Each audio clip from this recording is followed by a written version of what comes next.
तीसरा अध्याय सेनापतियों से सहित महिषासुर का वध। ध्यान। जगदम्बा के श्री अंगों की कांति उदय काल के सहस्त्रों सूर्यों के समान है।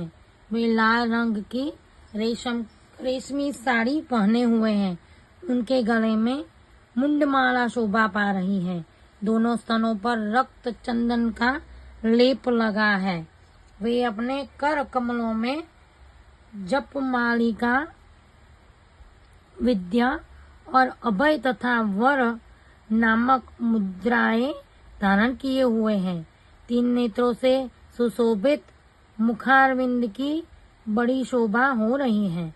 उनके मस्तक पर चंद्रमा के साथ ही रत्नमय मुकुट बंधा है तथा वे कमल के आसन पर विराजमान हैं। ऐसी देवी को मैं भक्ति पूर्वक प्रणाम करती हूँ। ऋषि कहते हैं, दैत्यों की सेना को इस प्रकार तहस नहस होते देख महादैत्य सेनापति चिक्षुर क्रोध में भरकर अंबिका देवी से युद्ध करने के लिए आगे बढ़ा।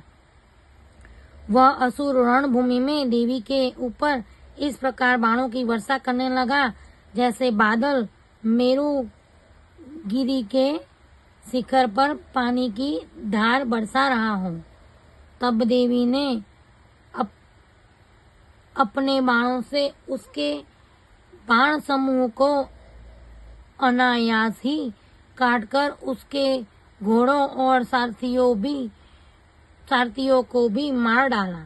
साथ ही उसके धनुष तथा अत्यंत ऊंची ध्वजा को भी तत्काल काट गिराया। धनुष कट जाने पर उसकी अंगों को अपने बाणों से बींध डाला। धनुष, रथ, घोड़े और सारथी के नष्ट हो जाने पर वह असुर ढाल और तलवार लेकर देवी की ओर दौड़ा। उसने तीखी धार वाली तलवार से सिंह के मस्तक पर चोट करके देवी की भी बाईं भुजा से बड़े वेग से प्रहार किया। राजन, देवी की बाह पर पहुंचते ही यह तलवार टूट गई। फिर तो क्रोध से लाल आंखें करके उस राक्षस ने शूल हाथ में लिया और उसे उस महादैत्य ने भगवती भद्रकाली के ऊपर चलाया। वह शूल आकाश से गिरते हुए सूर्यमंडल की भांति अपने तेज से प्रज्वलित हो उठा। उस शूल को अपनी ओर आते देख देवी ने भी शूल का प्रहार किया। उससे राक्षस के शूल के सेकंडों टुकड़े हो गए। साथ ही महादैत्य चिक्षुर की भी धज्जियां उड़ गई। वह प्राणों से हाथ धो बैठा। महिषासुर के सेनापति उस महापराक्रमी चिक्षुर के मारे जाने पर देवताओं को पीड़ा देने वाला चामर हाथी पर चढ़कर आया। उसने भी देवी के ऊपर शक्ति का प्रहार किया, किंतु जगदम्बा ने उसे अपने हुंकार से ही आहट एवं निष्प्रभ करके तत्काल पृथ्वी पर गिरा दिया। शक्ति टूटकर गिरी हुई देख चामर को बड़ा क्रोध हुआ। अब उसने शूल चलाया, किंतु देवी ने उसे भी अपने बाणों द्वारा काट डाला। इतने में ही देवी का सिंह उछलकर हाथी के मस्तक पर चढ़ बैठा और उस दैत्य के साथ खूब जोर लगाकर बाहु युद्ध करने लगा। वे दोनों लड़ते लड़ते हाथी से पृथ्वी पर आ गए और अत्यंत क्रोध से भरकर एक दूसरे पर बड़े भयंकर प्रहार करते हुए लड़ने लगे।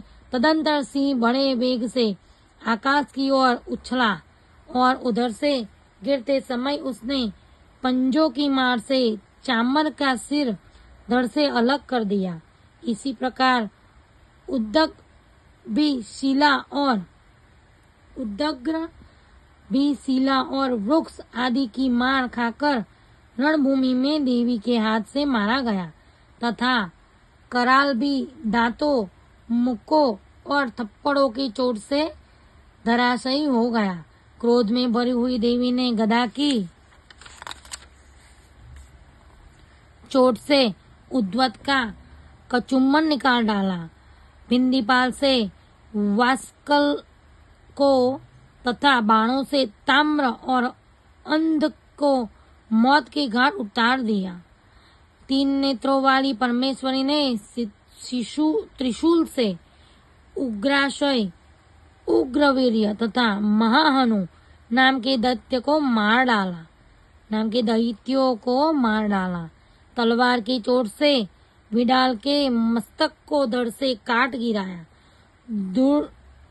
दुर्धर और दुर्मुख इन दोनों को भी अपने बाणों से यमलोक भेज दिया। इस प्रकार अपनी सेना का संहार होता देख महिषासुर ने भैंसे की रूप धारण करके देवी के गणों को त्रास देना आरंभ किया। किन्हीं को थुथुन से मारकर, किन्हीं को ऊपर खुरों का प्रहार करके, किन्हीं को पूंछ से चोट पहुंचाकर, कुछ को सिंगों से विदीर्ण करके, कुछ गणों को वेग से, किन्हीं को सिंहनाद से, कुछ को चक्कर देकर और कितनों को निश्वास वायु के झोंकों से धराशायी कर दिया। इस प्रकार गणों की सेना को गिराकर वह असुर महादेवी के सिंह को मारने के लिए झपटा। इससे जगदम्बा को बड़ा क्रोध हुआ। उधर महापराक्रमी महिषासुर भी क्रोध में भरकर धरती को खूनों से खोलने लगा तथा अपने सिंगों से ऊंचे ऊंचे पर्वतों को उठाकर फेंकने और गरजने लगा। उसने वेग से चक्कर देने के कारण पृथ्वी क्षुब्ध होकर फटने लगी। उसकी पूंछ से टकराकर समुद्र सब ओर से धरती को डुबाने लगा। हिलते हुए सिंगों के आघात से विदीर्ण होकर बादलों के टुकड़े टुकड़े हो गए। उसके श्वास की प्रचंड वायु के वेग से उड़े हुए सैकड़ों पर्वत आकाश से गिरने लगे। इस प्रकार क्रोध में भरे हुए इस महादैत्य को अपनी ओर आते देख चंडिका ने उसका वध करने के लिए महान क्रोध किया। उन्होंने पास फेंककर उस महान असुर को बांध दिया। उस महासंग्राम में वैद्य जाने पर उसने भैंसे का उस महासंग्राम में बंध जाने पर उसने भैंसे का रूप त्याग दिया और तत्काल सिंह के रूप में वह प्रकट हो गया। उस अवस्था में जगदम्बा ज्यों ही उसका मस्तक काटने के लिए उद्युत हुई, त्यों ही वह खड्गधारी पुरुष के रूप में दिखाई देने लगा। तब देवी ने तुरंत ही बाणों की वर्षा करके ढाल और तलवार के साथ उस पुरुष को भी बिंद डाला। इतने में ही वह महान गजराज के रूप में परिणत हो गया तथा अपनी सूंड से देवी के विशाल सिंह को खींचने और गर्जने लगा। खींचते समय देवी ने तलवार से उसकी सूंड काट डाली। तब उस महादैत्य ने पुनः भैंसे का शरीर धारण कर लिया और पहले की ही भांति चराचर प्राणियों सहित तीनों लोगों को व्याकुल करने लगा। तब क्रोध में भरी हुई जगन्माता चंडिका बारंबार उत्तम मधु का पान करने और लाल आंखें करके हंसने लगी। उधर वह बल और पराक्रम के मद से उन्मत्त हुआ। राक्षस गरजने लगा और अपने सिंगों से चंडी के ऊपर पर्वतों को फेंकने लगा।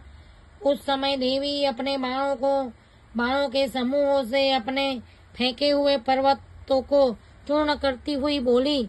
बोलते समय उनका मुख मधु के मद से लाल हो रहा था और वाणी लड़खड़ा रही थी। देवी ने कहा, ओ मुंड, मैं जब तक मधु पीती हूँ तब तक तू क्षण भर के लिए खूब गर्ज ले। मेरे हाथ से यही तेरी मृत्यु हो जाने पर अब शीघ्र ही देवता भी गर्जन करेंगे। ऋषि कहते हैं, यो कहकर देवी उछली और उस महादैत्य के ऊपर चढ़ गई।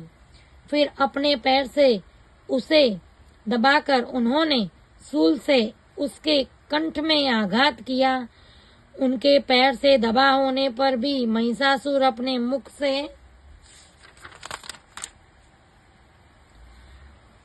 अभी आधे शरीर से ही वह बाहर निकलने पाया था कि देवी ने अपने प्रभाव से उसे रोक दिया।